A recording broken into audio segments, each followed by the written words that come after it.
আসসালামু আলাইকুম। স্বাগতম আজকের সংবাদে। শুরুতেই থাকছে সংবাদ শিরোনাম। আয়ারল্যান্ডের প্রেসিডেন্ট হলেন ইসরায়েলকে সন্ত্রাসী রাষ্ট্র বলা ক্যাথরিন। এদিকে 4 দশকের সংঘাত শেষে তুরস্ক থেকে ইরাকে যাচ্ছে পিকেকে যোদ্ধারা। অপরদিকে বুরেভেস্তনিক পারমাণবিক ক্ষেপণাস্ত্রের সফল পরীক্ষা চালাল রাশিয়া। আরও থাকছে গাজায় যুদ্ধবিরতি ব্যর্থ হতে দিতে পারে না বিশ্ব, ইউনিসেফ কর্মকর্তা। এবং সবশেষে থাকছে তারা মহান মানুষ, শেহবাজ মুনিরের প্রশংসায় পঞ্চমুখ ট্রাম্প। শুনছিলেন শিরোনাম, এখন বিস্তারিত। প্রথমেই আমার চ্যানেলটি সাবস্ক্রাইব করুন, যাতে সবার আগে সর্বশেষ সংবাদ আপনার কাছে পৌঁছায়। সংবাদটি আপনি কোথা থেকে শুনছেন জানিয়ে দিন কমেন্টে। আয়ারল্যান্ডের প্রেসিডেন্ট হলেন ইসরায়েলকে সন্ত্রাসী রাষ্ট্র বলা ক্যাথরিন। গাজায় ইসরায়েলি অভিযানকে গণহত্যা এবং ইসরায়েলকে সন্ত্রাসী রাষ্ট্র মন্তব্য করে আলোচনায় আসা স্বতন্ত্র প্রার্থী ক্যাথরিন কানলি এখন আয়ারল্যান্ডের নতুন প্রেসিডেন্ট। রোববার 2024 সালের 26 অক্টোবর অনুষ্ঠিত নির্বাচনে তিনি বিপুল ব্যবধানে জয়ী হয়ে আয়ারল্যান্ডের ইতিহাসে সর্বাধিক ভোট প্রাপ্ত প্রেসিডেন্ট হয়েছেন। তিনি গাজায় ইসরায়েলি গণহত্যার তীব্র সমালোচনা করেছেন। নির্বাচনে তাকে উগ্র বামপন্থী দলগুলো সমর্থন দিয়েছিল। বিবিসির প্রতিবেদন অনুযায়ী 68 বছর বয়সী কনলি 63% ভোট পান, যেখানে তার নিকটতম প্রতিদ্বন্দ্বী ফিনে গেল দলের হিদার হামফ্রেজ পান 29% ভোট। বিজয়ী হবার পর কনলি ভক্তদের উদ্দেশ্যে বলেন, আমি শান্তির বাণী প্রচার করতে চাই, নিরপেক্ষতার বাণী প্রচার করতে চাই, জলবায়ু পরিবর্তনের মতো হুমকিগুলো নিয়ে কথা বলতে চাই। আমি সবার কথা শুনতে এবং সেই মোতাবেক কাজ করতে চাই। প্রয়োজনের সময় সরব থাকতে চাই। সবাই মিলে নতুন দেশ গড়তে চাই, যেখানে সবার মূল্যবোধ সম্মান পাবে। আয়ারল্যান্ডের প্রধানমন্ত্রী মিহল মার্টিন বলেন, ক্যাথরিন কনলিকে জনগণ বিশেষ সম্মান দিয়েছেন।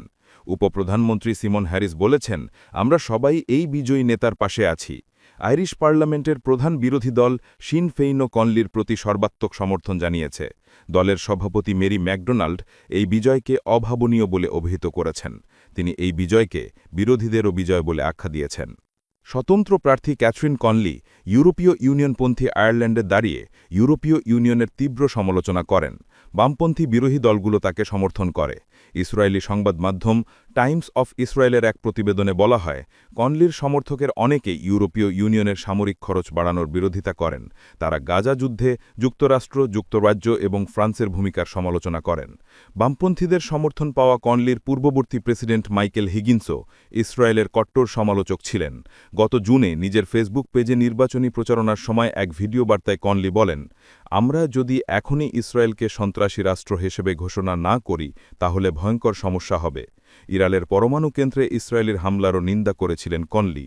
তিনি গাজায় ইসরায়েলি সামরিক অভিযানকে গণহত্যা বলেও মন্তব্য করার পাশাপাশি ইসরায়েলি সরকারের নীতির তীব্র সমালোচনা করেছেন।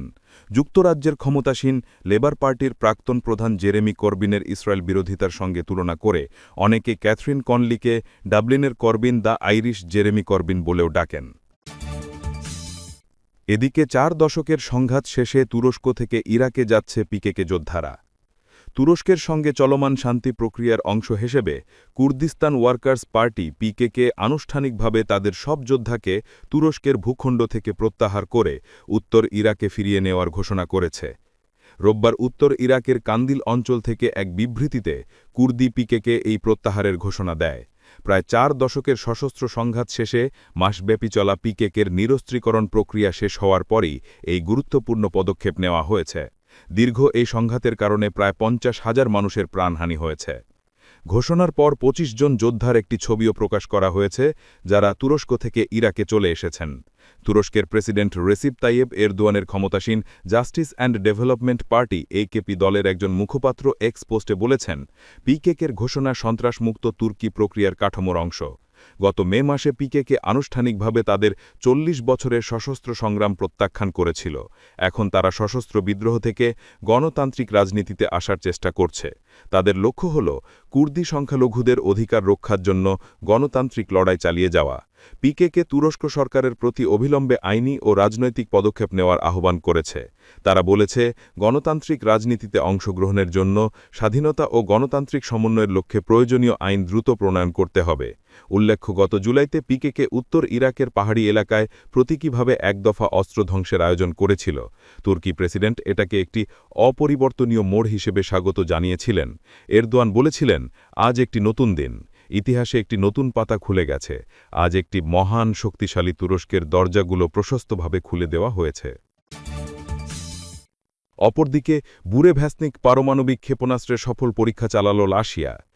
পারমাণবিক শক্তিচালিত বুরেভ্যাসনিক ক্রুজ মিসাইলের সফল পরীক্ষা করেছে রাশিয়া। মস্কো বলছে এই পারমাণবিক অস্ত্র যে কোনো প্রতিরক্ষা ঢাল ভেদ করতে পারে। রয়টার্স বলছে গত সপ্তাহে একটি পারমাণবিক মহড়ার পাশাপাশি এই ক্ষেপণাস্ত্র পরীক্ষাটি একটি বার্তা দেয়। পুতিনের ভাষায় বার্তাটি হল, রাশিয়া কখনোই ইউক্রেন যুদ্ধের বিষয়ে পশ্চিমার চাপের কাছে নত স্বীকার করবে না, যেখানে ইতোমধ্যেই মার্কিন প্রেসিডেন্ট ডোনাল্ড ট্রাম্প মস্কোর বিরুদ্ধে কঠোর সিসাদে আরোপ করেছেন। রাশিয়ার সশস্ত্র বাহিনীর জেনারেল স্টাফের প্রধান ভ্যালেরি গেরাসিমভ পুতিনকে জানিয়েছেন ২১ অক্টোবর পরীক্ষা করার সময় ক্ষেপণাস্ত্রটি ১৫,০০০ কিলোমিটার ভ্রমণ করে। এটি প্রায় ১৫ ঘণ্টা ধরে আকাশে উড়েছিল। এই সময় পুতিন বলেন, রাশিয়ান বিশেষজ্ঞরা একবার তাকে বলেছিল এই অস্ত্র হয়তো কখনোই বাস্তবে তৈরি হওয়ার সম্ভাবনা কম, কিন্তু এখন এর গুরুত্বপূর্ণ পরীক্ষা সম্পূর্ণ হয়েছে। রয়টার্স জানিয়েছে, মিসাইলটি সম্পর্কে মন্তব্যের অনুরোধের জবাবে হোয়াইট হাউস তাৎক্ষণিকভাবে সাড়া দেয়নি। ওয়াশিংটনের প্রতি পুতিনের সংকেত। ইউক্রেনকে দ্রুত দমন করতে ব্যর্থ হবার জন্য রাশিয়াকে কাগজের বাঘ হিসেবে আখ্যা দেওয়া ট্রাম্পের কাছে মস্কোর বার্তা হল, রাশিয়া এখনও বিশ্বব্যাপী সামরিক প্রতিযোগী, বিশেষ করে পারমাণবিক অস্ত্রের ক্ষেত্রে। পারমাণবিক অস্ত্র নিয়ন্ত্রণ বিষয়ে মস্কো প্রস্তাবগুলো কার্যকর করা উচিত। রাশিয়ার দূরপাল্লার জ্বালানি ভিত্তিক অবকাঠামো সম্পর্কে পশ্চিমা ইউক্রেনকে গোয়েন্দা তথ্য সরবরাহ করার পর পুতিনের বার্তা হল, মস্কো চাইলে পলটাক্রমণ করতে পারে। ওয়াল স্ট্রিট জার্নালের প্রতিবেদনে বলা হয়েছে, ট্রাম্প প্রশাসন ইউক্রেনকে ওয়াশিংটনের পশ্চিমা মিত্রদের সরবরাহ করা কিছু দূরপাল্লার মিসাইল ব্যবহারের ওপর নিষেধাজ্ঞা নিয়েও সরিয়ে নিয়েছেন।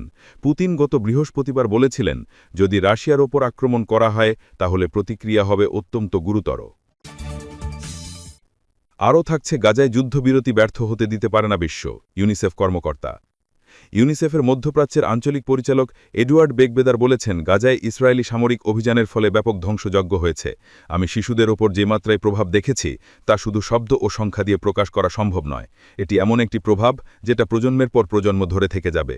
রোববার ২০২৪ সালের ২৬ অক্টোবর লাইভ প্রতিবেদনে আল জাজিরা জানিয়েছে, বিবৃতিতে বেগবেদার বলেছেন, আমরা গাজা উপত্যকায় ইসরায়েলি সামরিক অভিযানের ফলে ব্যাপক ধ্বংসযজ্ঞ হয়েছে। আমি শিশুদের ওপর যে মাত্রায় প্রভাব দেখেছি তা শুধু শব্দ ও সংখ্যা দিয়ে প্রকাশ করা সম্ভব নয়। এটি এমন একটি প্রভাব যেটা প্রজন্মের পর প্রজন্ম ধরে থেকে যাবে। আমরা পুষ্টিহীনতার রোগ এবং শীতকালীন ঠান্ডার মতো প্রতিরোধ ঝুঁকি থেকে শিশুদের জীবন বাঁচাতে ঘড়ির কাঁটার বিপরীতে দৌড়াচ্ছি। বেগবেদার গাজায় সহায়তা প্রবেশকারী সকল ক্রসিং খুলে দেওয়ার আহ্বান করেন। তিনি বলেন, ট্রিলবান ট্রাকগুলি প্রবেশের জন্য ছাড়পত্রের প্রক্রিয়া দ্রুত করতে হবে। বিশেষ চিকিৎসা প্রয়োজনীয় এমন শিশুদের অবিলম্বে চলে যাওয়ার অনুমতি দেওয়া উচিত। গত ৯ অক্টোবর মার্কিন প্রেসিডেন্ট ডোনাল্ড ট্রাম্প ঘোষণা করেন, ইসরায়েল এবং হামাস একটি শান্তি পরিকল্পনার চুক্তিতে পৌঁছেছে। প্রথম পর্যায়ে ইতোমধ্যে সমস্ত বন্দীদের মুক্তি এবং ইসরায়েলি সৈনিকদের একটি রেখার বাইরে প্রত্যাহার করা হয়েছে। ১০ অক্টোবর সকাল ৯টা থেকে যুদ্ধবিরতি চুক্তি কার্যকর হয়। এদিকে গাজা অঞ্চল জুড়ে ইসরায়েলি হামলায় নিহতের সংখ্যা ৬৭,০০০ ছাড়িয়ে গেছে। একই সময় ১,৭০,০০০-এর বেশি মানুষ আহত হয়েছেন। অনেকেই ধ্বংসস্তূপের নিচে চাপা পড়ে আছেন। গত বছরের শুরুতেও একটি যুদ্ধবিরতি ভঙ্গ করে ইসরায়েল গত ২৭ মে থেকে গাজায় পৃথক সাহায্য বিতরণ উদ্যোগ শুরু করে। এই পদক্ষেপের পর অঞ্চলটিতে দুর্ভিক্ষ প্রকট হয়ে উঠেছিল। ইসরায়েলি সৈন্যরা খাদ্য বিতরণ কেন্দ্রের কাছে জড়ো হওয়া পলেস্তিনিদের উপর গুলি চালিয়ে যাচ্ছিল। এর ফলে শত শত মানুষ নিহত হয় এবং সেই সঙ্গে দুর্ভিক্ষে বহু শিশুসহ মানুষ মারা যায়। গত নভেম্বরে আন্তর্জাতিক অপরাধ আদালত গাজায় যুদ্ধাপরাধ এবং মানবাধিকার বিরোধী অপরাধের জন্য নেতানিয়াহু এবং তার প্রাক্তন প্রতিরক্ষামন্ত্রী ইয়োভা গ্যালান্টের বিরুদ্ধে গ্রেফতারি পরোয়ানা জারি করে। উপত্যকা জুড়ে যুদ্ধের জন্য ইসরায়েল আন্তর্জাতিক বিচার আদালতে গণহত্যার মামলায় মুখোমুখি। এবং সবশেষে থাকছে, তারা মহান মানুষ, শেহবাজ মুনিরের প্রশংসায় পঞ্চমুখ ট্রাম্প। মার্কিন প্রেসিডেন্ট ডোনাল্ড ট্রাম্প বলেছেন, পাকিস্তানের প্রধানমন্ত্রী শেহবাজ শরীফ এবং সেনাপতি ফিল্ড মার্শাল আসিম মুনির গ্রাহান মানুষ। শীঘ্রই পাকিস্তান এবং আফগানিস্তানের মধ্যে সংঘাত সমাধান হবে। রোববার ২০২৪ সালের ২৬ অক্টোবর মালয়েশিয়ার কুয়ালালামপুরে থাইল্যান্ড এবং কম্বোডিয়ার মধ্যে যুদ্ধবিরতির মধ্যস্থতা করার পর ট্রাম্প এই মন্তব্য করেছেন। তার নেতৃত্বে যুক্তরাষ্ট্র প্রতি মাসে গড়ে একটি করে যুদ্ধ থামিয়েছে। উল্লেখ করে তিনি বলেন, আর মাত্র একটি বাকি আছে। যদিও আমি শুনেছি পাকিস্তান এবং আফগানিস্তান শুরু করেছে, তবে আমি খুব শীঘ্রই এটিও সমাধান করব। আমি তাদের দুজনকেই চিনি। পাকিস্তানের ফিল্ড মার্শাল এবং প্রধানমন্ত্রী দুর্দান্ত মানুষ। আমার কোনো সন্দেহ নেই যে আমরা খুব শীঘ্রই এটি সম্পূর্ণ করব। তিনি আরও বলেন, আমার এটা দরকার নেই, বরং আমি যদি সময় নিয়ে লক্ষ লক্ষ জীবন বাঁচাতে পারি তাহলে সেটা সত্যিই একটি দুর্দান্ত বিষয়। এর চেয়ে ভালো কিছু করার কথা আমার মনে পড়ে না। মার্কিন প্রেসিডেন্ট বলেছেন, আমার প্রশাসন মাত্র ৮ মাসে যে ৮টি যুদ্ধ শেষ করেছে এমন কিছু কখনো হয়নি, কখনোই হবে না।